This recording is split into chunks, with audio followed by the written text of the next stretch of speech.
story I wrote called The Beast in the Center.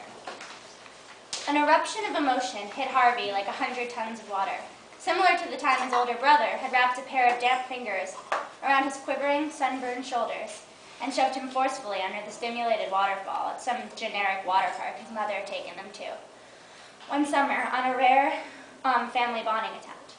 They never returned to the water park because Harvey's mother thought it was infested with tattooed freaks, and Harvey developed a deathly fear of waterfalls that could be triggered by as little as a garden hose with high water pressure.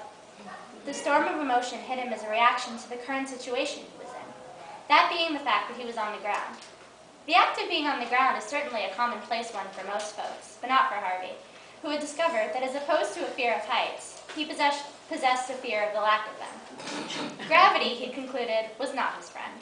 Gravity was a forever ravenous beast at the center of his planet that, if unsatisfied with his performance as a human, just like his drama teacher was unsatisfied with his performance as angry French peasant in their high school production of Les Mis, would suck him mercilessly towards his gaping mouth, and he would never again see the light of day, nor the dark.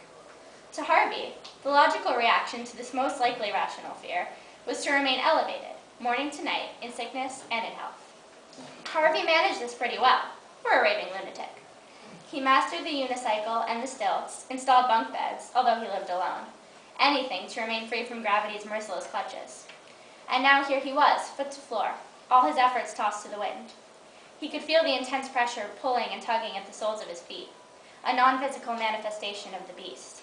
How, he wondered, did others manage to live like this, so blissfully unaware of the dreadful force that acted upon them? He took a hesitant step, holding onto a rusty stop sign to steady his balance. He felt the tears gather quick and fast like storm clouds in his eyes. How he longed for the safety of his top bunk, his stilts or unicycle. He wasn't ready for this utter immersion into the thing he feared the most. To his great relief, he spotted a playground in the near distance. He sprinted as if on hot coals, pushing blindly past toddlers and swing sets, until he reached the slide, a yellow, chipped old plastic thing, presently clear of children. Clambering to the top, he sat, placed his head on his knees, and took deep, even breaths. His fears, he decided, could be conquered another day. For now, he'd won one battle with the beast, and that was good enough.